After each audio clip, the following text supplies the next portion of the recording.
During a 2007 interview with Shueisha Weekly Playboy, Eiichiro Oda, author of Weekly Shonen Jump's flagship series One Piece, was asked a question on why he did not create a series where dead characters could be revived. In response, Oda replied, "Revival of a human isn't natural, right? If a mangaka ends up reviving the dead, he shouldn't have killed that character in the first place." He also said, on top of that, "I have been hating the revival of dead characters since I was a kid. It made me doubt a mangaka like, the reason why this mangaka revived a certain character may be because the character was popular." Okay. Now when I first saw this quote, my jaw honestly dropped. And it's not just because my favorite manga, Naruto, dabbles in the use of character revivals. It's mainly because, well, outside of maybe Hiro Mashima, there is no author within the action shonen genre who I associate more with bringing characters back to life than Oda. Now, yes, I understand that Oda hasn't actually revived any of his characters. Not yet, at least. But he does frequently use death fakeouts in One Piece. A lot of people, including Oda it seems, and probably many of you, differentiate between the two tropes, known as character revivals and death fakeouts. And on a surface level at least, I understand why. Because being near death and dead are not literally equivalent. But why does that even matter to begin with? Why does everyone seem to hate character revivals? I think the heart of most people's dislike of the trope comes down to the idea of stakes and the point of character deaths. Most fictional stories exist, to varying degrees, to be relatable to the human experience. And one of the most powerful and ubiquitous human experiences is death and its permanence. We have all lost someone, or feared losing someone at some point, and have also contemplated our own mortality. Once we as an audience become attached to characters, we fear for them as well. We don't want to see them go, and we don't want to see how their deaths will affect other characters we love.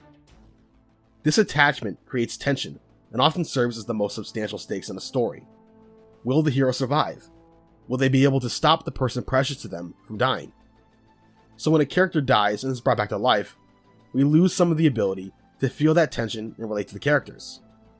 It kind of makes you wake up to the fact that what you're viewing isn't real life, and is a fictional story that can be steered in any matter of odd and unfamiliar directions. And if the story is constantly making you realize that, it's hard to care as much as before.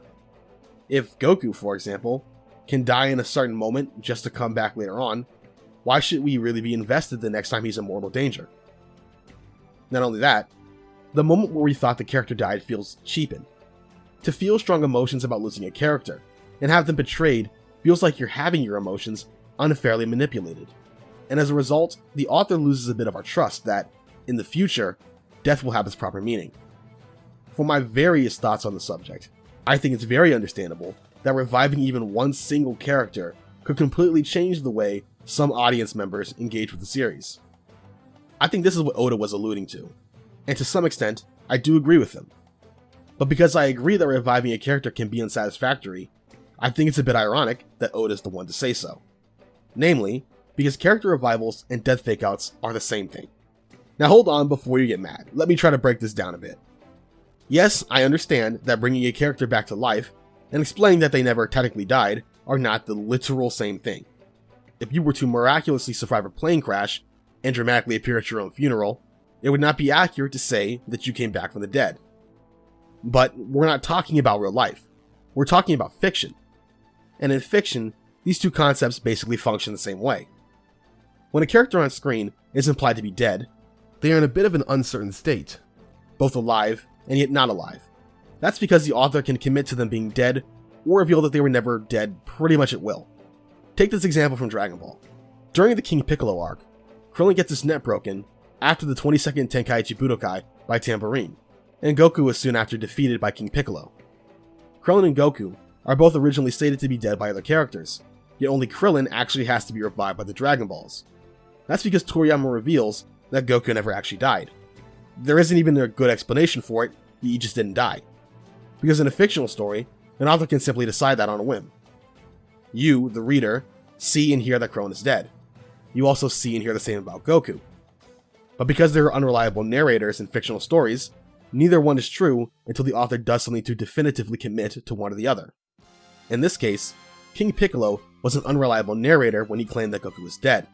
and Krillin being wished back to life was proof that he actually died. But from the standpoint of fiction, King Piccolo was only wrong because the author decided that he was wrong. Because that's how writing works. Fictional stories are, after all, fictional, and the author is trying to move the story towards a known endpoint. They are purposefully contrived. But how does that apply to Oda's quote? Oda claimed that revivals are bad because they are unnatural, but as I just kind of established, no story is natural, they are purposefully constructed. So I think that the goal of an author should be to make the story feel as natural as possible, to try to hide the behind-the-scenes mechanisms and make the world feel self-propelling. Sure, things will always happen simply because the author said so, but excellent writers can make you forget that by making the events in their story flow logically, based on the personality of their established characters, and they make those events thematically meaningful based on the nature of the world they created. The issue with bringing a character back to life, then, is that it pulls back the curtain a bit.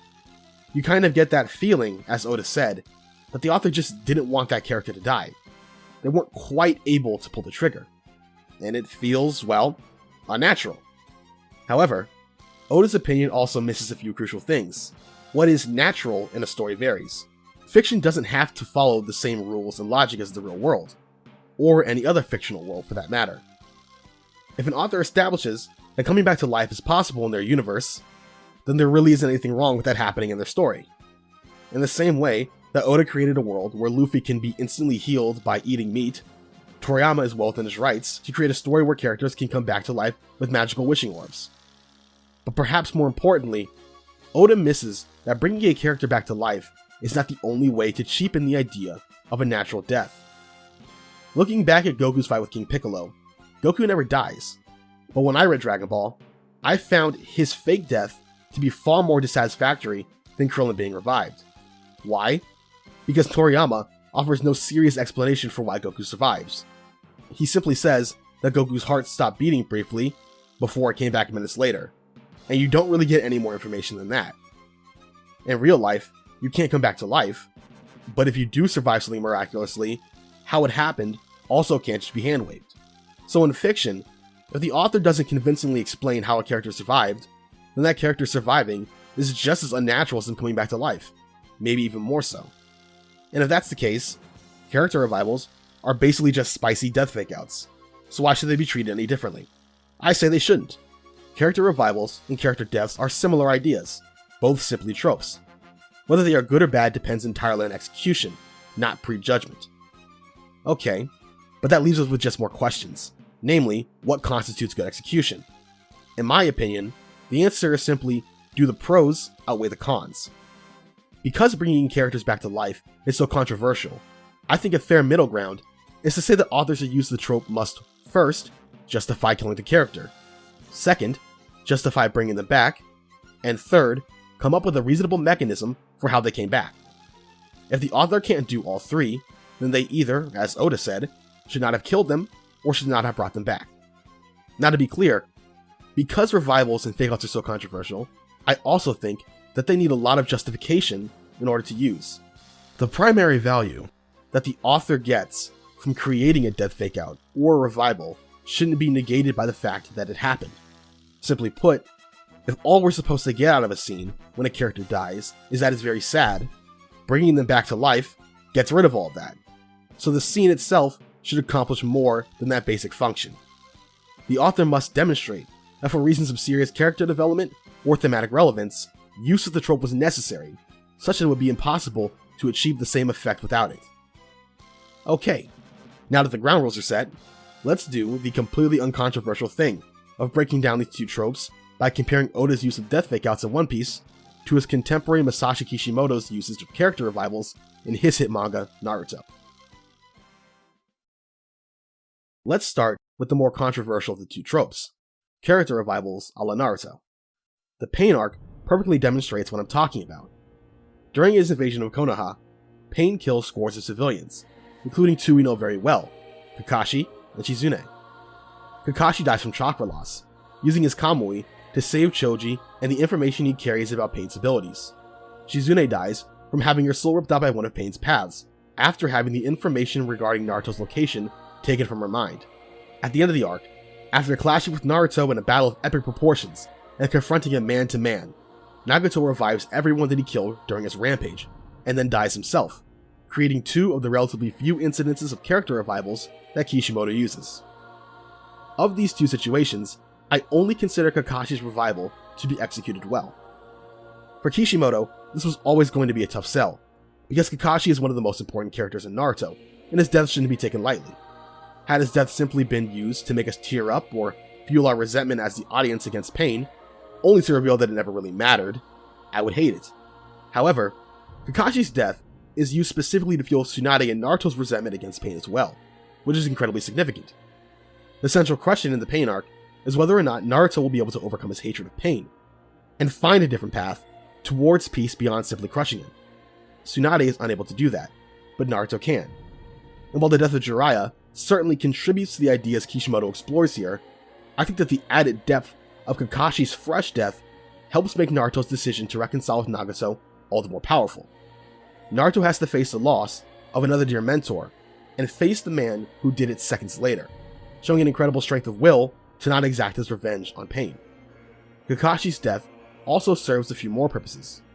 It's another thematic example of the older generation making sacrifices to protect the next generation, which feeds off of Jiraiya's sacrifice and Naruto surpassing his mentors during the arc.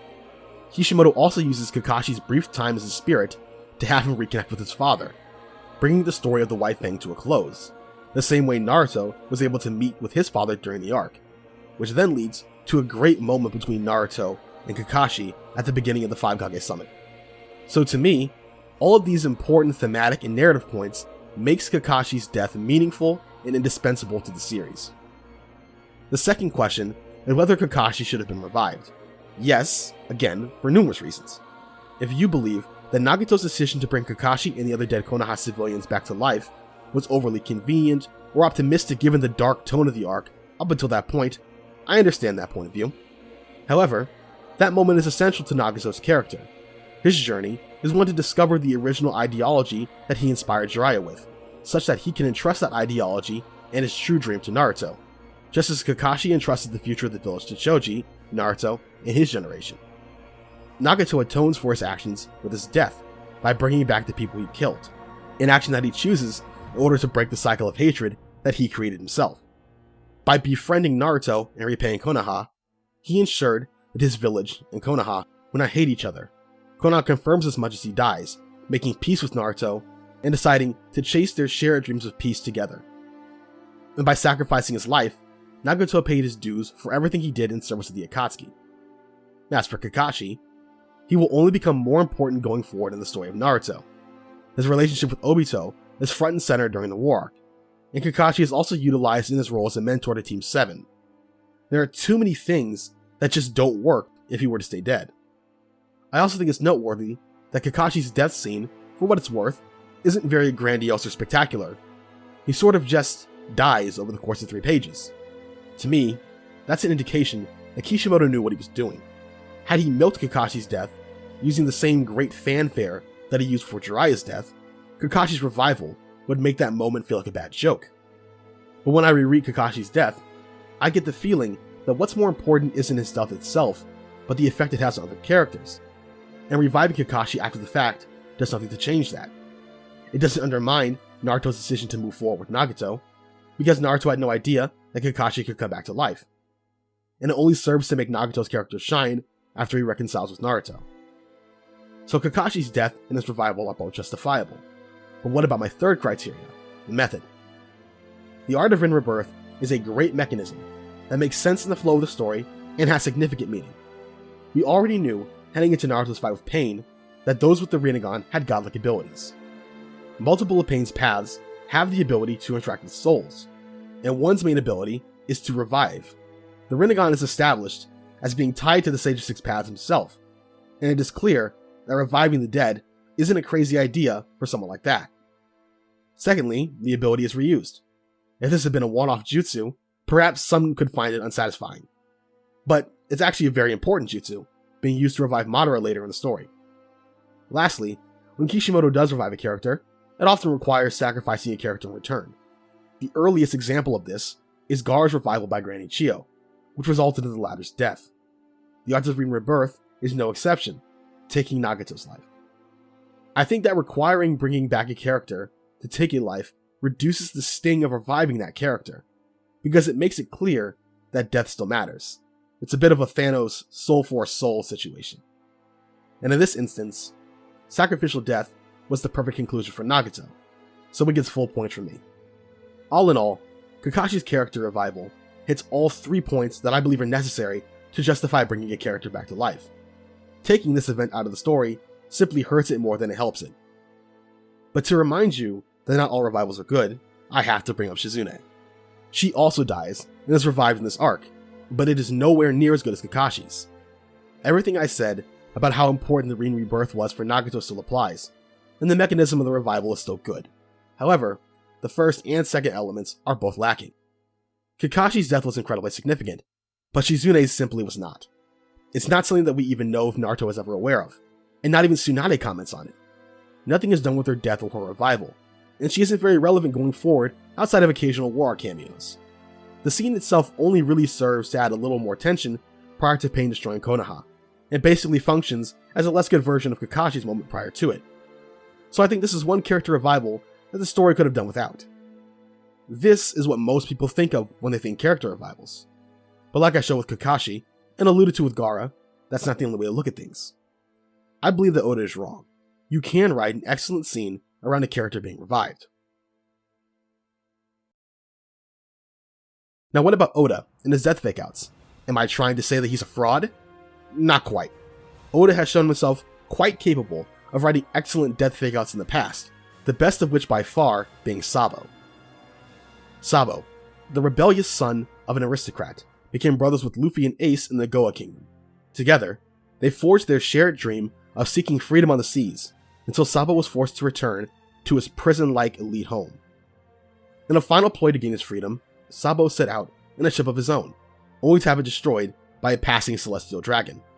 Sabo was believed to be dead, until it was revealed that he was alive during Dressrosa, and that he was working as the chief of staff of the Revolutionary Army after suffering amnesia following his childhood tragedy.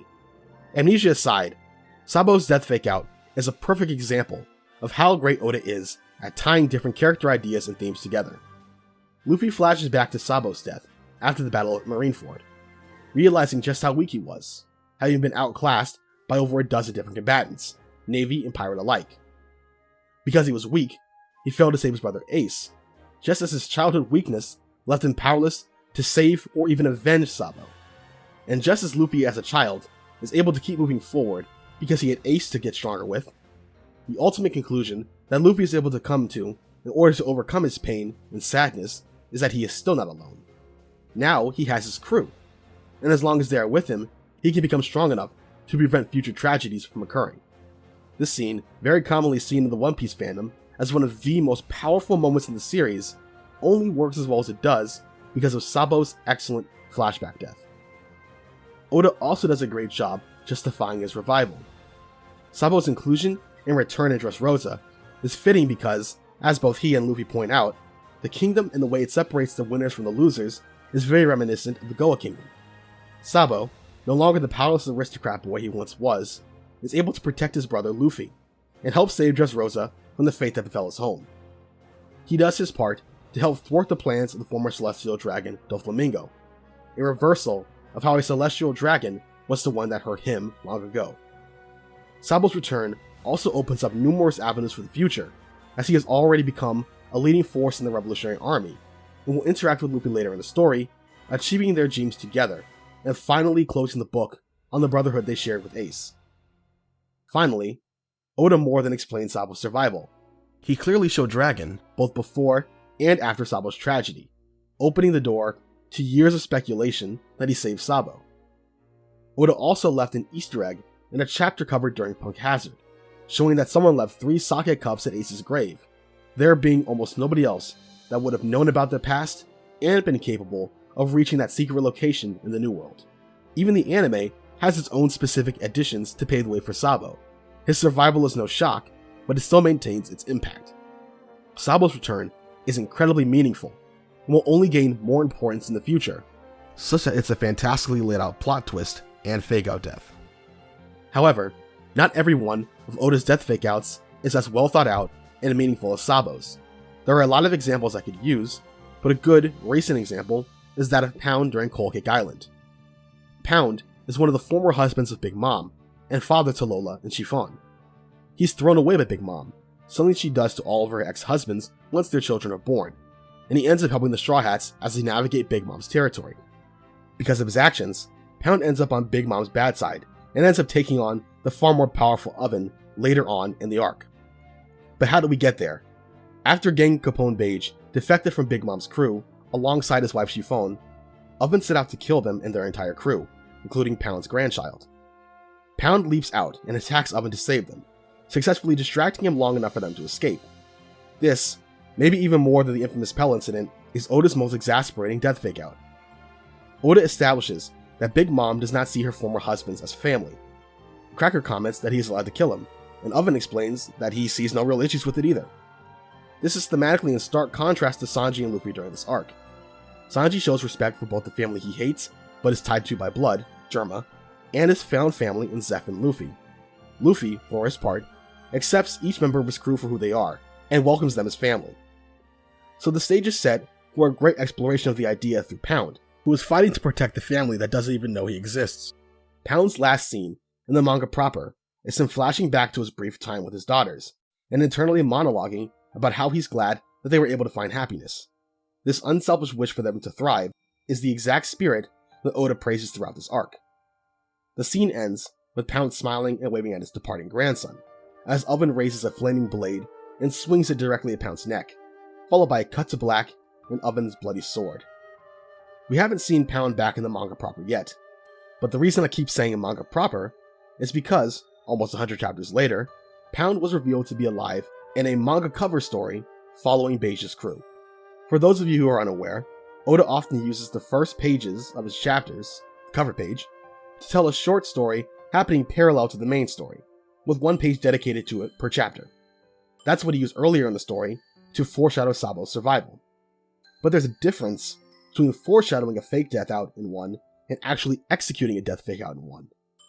Yet here Pound appears, covered in bandages and very much alive, and this death fake out does not do well with my criteria.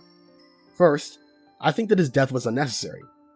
The thematic idea that he represents is perfect the way it is, just for his actions and his efforts alone. His death itself doesn't really add anything, other than drama. Secondly, his revival doesn't have much meaning. We do get to see him reunite with his family in the cover story, and it is cute, but again, it doesn't really change anything significant. Perhaps Oda wanted to close the book on Pound's story and give him some reward for everything he went through, which I will admit does have some meaning, but I think it's minor in the grand scheme, considering he's unlikely to do more than appear as a cameo later in the story, similar to Shizune. As well, faking his death wasn't really necessary for that conclusion. He could have simply had it happen at the end of the arc if he wanted to do it properly. Oda also could have just allowed Pound to stay dead, which probably would have been a much more powerful moment. His return only really sullies his last and only major moment in the story. Finally, there's no attempt to explain or even imply how he survives. It is quite literally your best guess how it happened. A character that was very clearly portrayed as having been decapitated somehow just wasn't, received some other nondescript minor injuries, and escaped Big Mom's territory off screen. And if you're an anime watcher, you wouldn't even know what happened, because the series does not adapt the cover stories as they happen alongside manga material. I honestly can't see how Oda could think this was more natural than an actual character revival that at least has a good in-universe explanation. It doesn't feel wrong to say that Pound was literally brought back to life, because there was no way to explain him surviving, and Oda didn't even attempt to justify it. And it's not just the lack of an explanation, it's the effort that Oda puts into making his death sad, packing with flashbacks and cute moments with his grandson. Now, all of that just feels vapid. Like Oda was selling me a dream that I could never have. This is a death undone, and I think this unsatisfactory decision should never have happened. Even at the end of it all, I could consider this moment justifiable if it at least felt indispensable to the series. If I could at least look at it and say, the only way to explore this theme or have this character develop in a certain way was to fake their death. But I can't. In this instance, Oda did not do the trope justice. Looking at the way Oda and Kishimoto use death fakeouts and revivals respectively, I think it's clear that one trope is not inherently worse than the other. It simply depends on how each author actually uses the tropes, how much meaning and effort are put into them. If either Oda or Kishimoto doesn't make bringing the character back feel needed, then fans are only going to focus on the unsatisfactory elements that come along with it. And even though I respect the way that each of these authors uses their respective trope, I do have an opinion on who uses their trope better. Despite using actual character revivals, which Oda considers to be worse, I think Kishimoto generally packs his revivals with more meaning than Oda does his fakeouts. And ironically, these authors' choices and tropes may have impacted how well they use them. I think that authors inherently understand that bringing somebody back to life is controversial. Oda said it himself. Assuming Kishimoto felt the same way, it would make sense that he made sure to put a lot of effort into justifying his revivals for the audience. Kishimoto almost always makes the inclusion of a character revival integral, not just narratively, but thematically.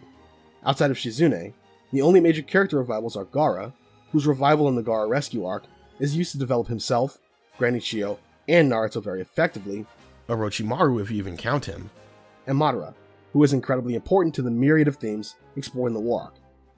Outside of those revivals and Kakashi's, which was also excellent, even something like the Edo Tensei, which some people consider to be character revivals, is also incredibly important.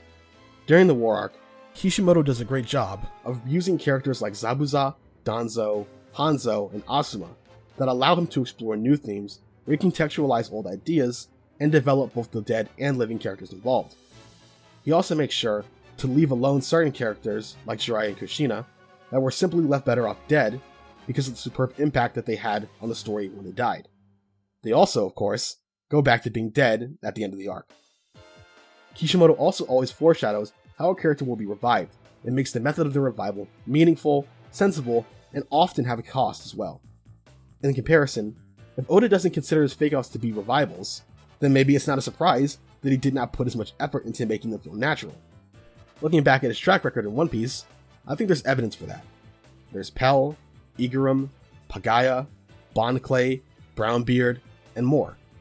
All of these death fakeouts have some small meaning on their own, but what many of them lack is a feeling that the character surviving was a necessity, and several of them also don't have the manner of the survival even vaguely described. Oda always packs those scenes with emotion, and sometimes he'll attempt to make their survival emotional as well. But as I started with, bringing the character back to life sullies those emotions in the first place. So to make it worth it, there needed to be some greater plan or idea behind the decision. I could have chosen any of those deaths instead of Pound to discuss the lackluster effort that Oda often puts into making these fakeouts make sense and feel needed. Perhaps I'm missing something great in these examples from One Piece, but in most of these cases, I feel the story would be fundamentally unchanged by their exclusion, that I could simply remove these death fakeouts, or leave the characters dead, and not really lose anything besides a small amount of tension here or there, and maybe a wholesome scene or two. But in return, I would get to enjoy those death scenes, and I would be able to take future death scenes more seriously, since I would know that Oda really will kill characters off more often than not. To put it simply, with the way Oda uses his death fakeouts, the juice simply wasn't worth the squeeze. And he's guilty of doing exactly what he warned against with character revivals, failing to establish a need to bring back a character and leaving a dissatisfied audience. Now that does not mean that Oda can't do death fakeouts well. He's done it before, and he very well may do it again. Nor is it to say that character revivals are secretly better than death fakeouts. I still believe they're functionally the same. What matters is purely execution. How does the author develop the story to justify using such a risky and controversial decision, as with any trope? Oda's quote is perfect for proving this. His condescension towards the character revival, while having several questionable death fakeouts on his own record, is an important reminder that when it comes to these stories, anything can be good or bad simply depending on how the author communicates to the audience what is possible, what is meaningful, and what they can trust. And just so you understand, how the audience receives what is written is also incredibly subjective. So I expect that people will disagree with my perspective on death fakeouts and character revivals. But that's kind of my point. I listed out my opinion on why the tropes are the same, and my personal criteria for what differentiates good and bad examples of them. Oda very much has his own opinion, which he is allowed to have, and I'm sure you have your own. My issue with Oda's statement, which he may not even agree with anymore, is that perceptions of media are so incredibly circumstantial and subjective that dismissing a point of view or a trope at face value is the only thing that I truly consider a mistake.